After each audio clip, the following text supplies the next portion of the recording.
What's up, YouTube? This is Too Raw for TV. So I will go ahead and continue with this top 15 list as far as small forwards is concerned. Of course, I already have done number 1 through number 10, and I expanded this to top 15, which I'm going to do for every position. So I already did number 15. That was, of course, Carmelo Anthony. At number 14, I had pitching Paul Arizin. At number 13, I had Alex English. At number 12, I had Kawhi Leonard. So at number 11, I have the truth, Paul Pierce. Right? Now, was Paul Pierce as dominant in his prime as Kawhi Leonard?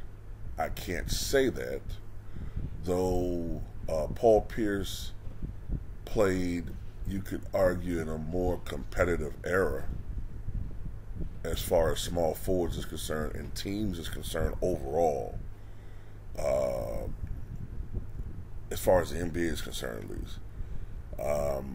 But Paul Pierce definitely, I think, is becoming one of the more underrated players of his generation and one of the more underrated small forwards in general. He was the complete opposite when it comes to Kawhi Leonard, when it comes to longevity and availability. All right, the man played, I believe it was it 17 NBA seasons?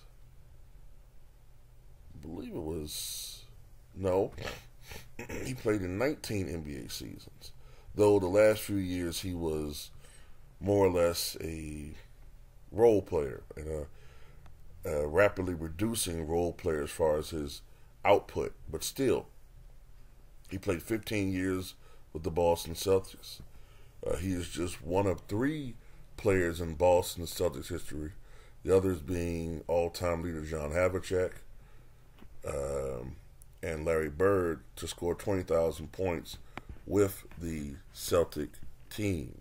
Now, of course, the highlight of his career is winning the 2008 NBA Finals MVP with the Boston Celtics, and also as far as winning his first and only championship.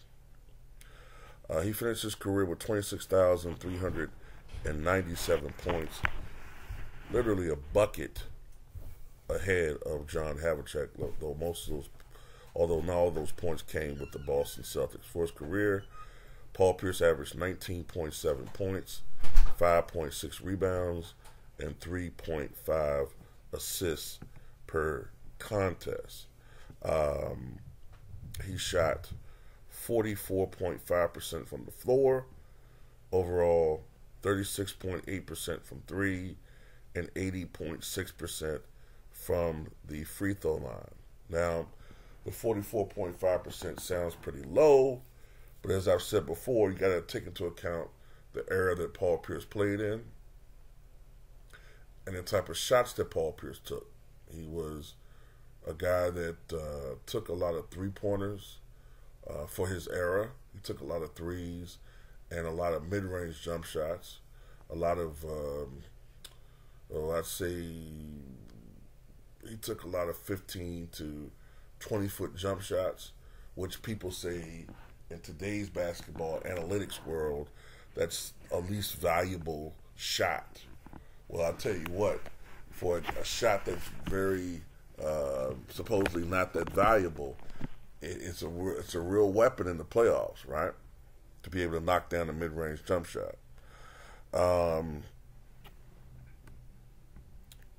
Paul Pierce was drafted. Well, before I go into that, I want to go through his accomplishments. Of course, as I said before, he won the NBA championship back in 2008, Finals MVP back in 2008, 10-time NBA All-Star. He was on the All-NBA second team in 2009, All-NBA third team 3 times. He was on the All-Rookie first team back in 1999, and he's on the 75th anniversary team.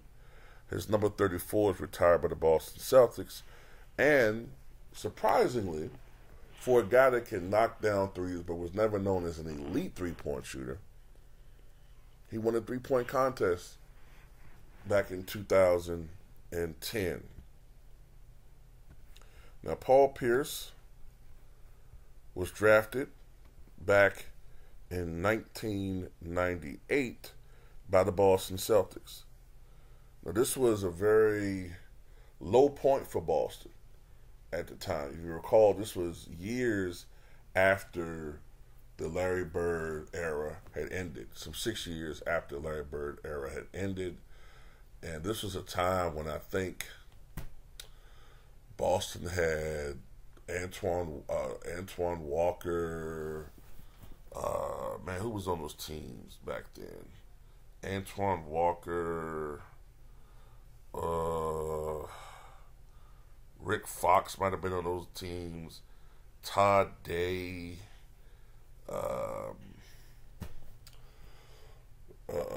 What's the guy name? Dino Radja. What's the guy name? Is it John Wallace? Walter McCarthy.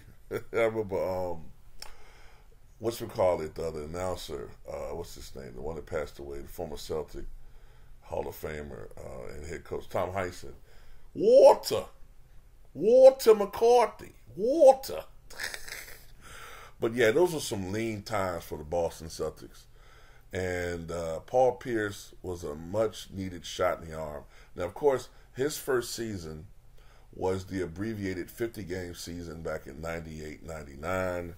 But in his rookie year, Paul Pierce averaged 16.5 points to go along with 6.4 rebounds and 2.4 assists and 1.7 steals.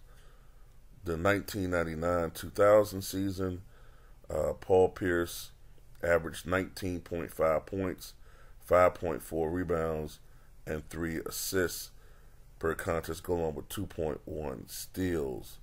Boston, of course, still was not a team that was winning. I believe the stabbing incident happened in September of 2000. And this is an incident that, when it was reported, people didn't realize how serious it was at that time. It was September the 25th of 2000. And Paul Pierce was at a club, I believe, in Boston.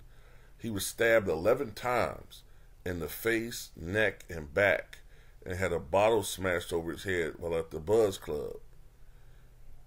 And he had to undergo lung surgery to repair the damage. Now think about this. This is September 25th. If I'm not mistaken, the NBA season started around early November at that time. Yet he still was able to play all 82 games that season. And I believe that was his actual breakthrough season. That year he averaged 25.3 points, 6.4 rebounds, 3.1 assists, 1.7 steals, 45% shooting from the floor, and 38% from three-point range, and 75% at the foul line. So for him to be able to come back after being stabbed 11 times and after having to undergo lung surgery and still play 82 games. So when I see Anthony Davis and some of these guys miss games because, they got a COVID related illness, it is what it is, man.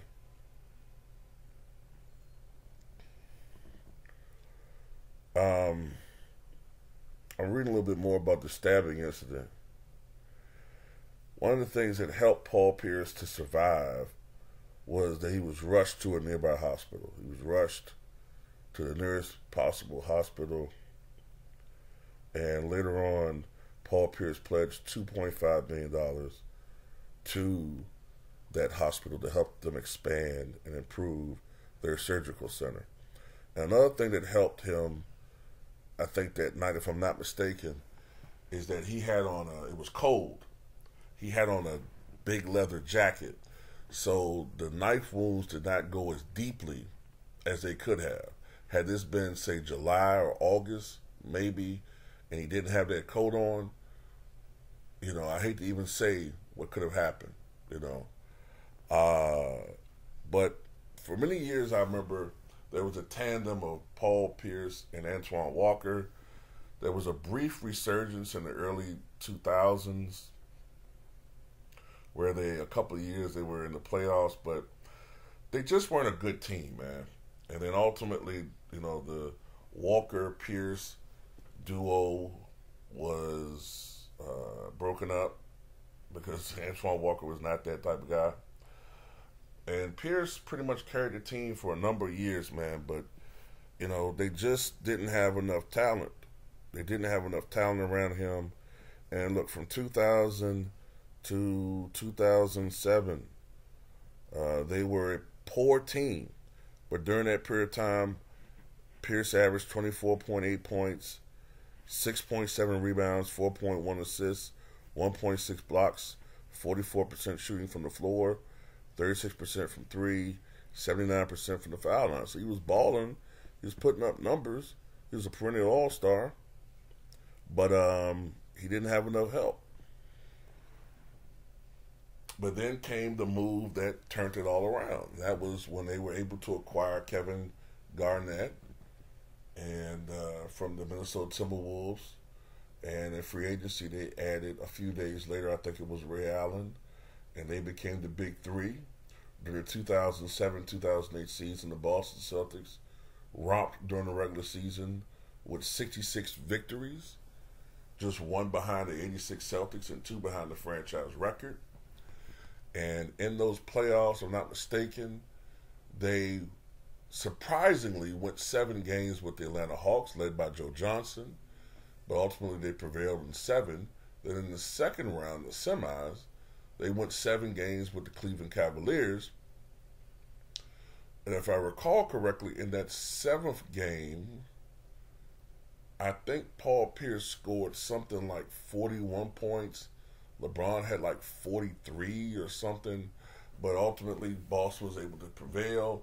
And I think in the conference finals, I think they played the Pistons. The last hurrah for the Pistons. I think it was the Pistons. If someone could correct me now, I might be wrong. And I think they won in 6 games. And then the finals, of course, they beat the Lakers in 6. And the X factor in those finals was that Garnett thoroughly outplayed Pau Gasol. To give you an indication about how important Tom Thibodeau was, in my opinion, to those championship teams, if I'm not mistaken, 2 of those victories that Boston had, they had to come back in those games really utilizing their defense. I'm going to be honest with you. I've never been totally awed by Doc Rivers as a head coach. I think he's a good coach. But I don't think he belongs in the pantheon of the top 10 to 15 coaches, and I'll tell you why. We have to remember that he was going up against Phil Jackson. And I thought Phil Jackson was actually doing a really damn good job, oftentimes out-strategizing Doc Rivers in those games. But what happened was, look, Garnett, Pierce, Ray Allen, those dudes, Rondo stepped up in those finals. They said, fuck this, man. We're not going to blow these fucking games. So there were games when Boston was just down by like 20 points to the Lakers. And I think Garnett and them said, fuck that. They were hungry. And a lot of times in those games, you remember, they just came back really from the defensive end. They fucking clamped down defensively, started shutting LA down, shutting down the outside game, neutralized Kobe as much as they could. And, I remember a lot of fast break buckets, steals, blocks. I just remember a lot of fast break buckets in that series. And I think, if I'm not mistaken, they came back and won in 2 of those games. And then there was a third game where they came up short. But anyway, be as it may, they came. They won a championship that year, but the way they talked, you would think they'd have won 2 or 3. Now the next year, Garnett got hurt, so that pretty much prevented them from getting a repeat. In 2010, however, Pau Gasol had improved so much under the tutelage of Kobe Bryant, and Kevin Garnett had deteriorated enough so that the X Factor matchup between Pau Gasol and Kevin Garnett was now in favor of Pau Gasol. Also, Andrew Bynum, who was a waste of fucking talent overall, but Andrew Bynum was healthy in that series, and that was just enough for the Lakers to edge out the Boston Celtics 4-3. For the rest of his career, Paul Pierce just added to his legacy, milestones, game winners, being known as a clutch performer. And then, of course, he announced his retirement shortly before the 2016-17 season. By that time, I think he was with the Clippers. Was it the Clippers? Or was it the Wizards? The Clippers. And, by that time he was just a role player, not getting a lot of minutes at all. During the offseason, he signed a one-day contract with the Boston Celtics and then retired. So, like I said before, man, you look at his career. He played in over 1,300 games. And, he made over 2,100 three-pointers. Like I said, for the era that he played in, he took a lot of threes. Today it'd be commonplace, but back then he took a lot of threes. He had a knack for getting to the foul line. He wasn't the most athletic guy out there, but he was crafty, and he utilized his size. He was, about 6'7"? 6'7", 235, 240. So Paul Pierce was a big, small forward, and he was really good at shooting from angles, and he was just a really smart, crafty player. And I think Boston Celtics fans did not appreciate him enough. And in my honest opinion,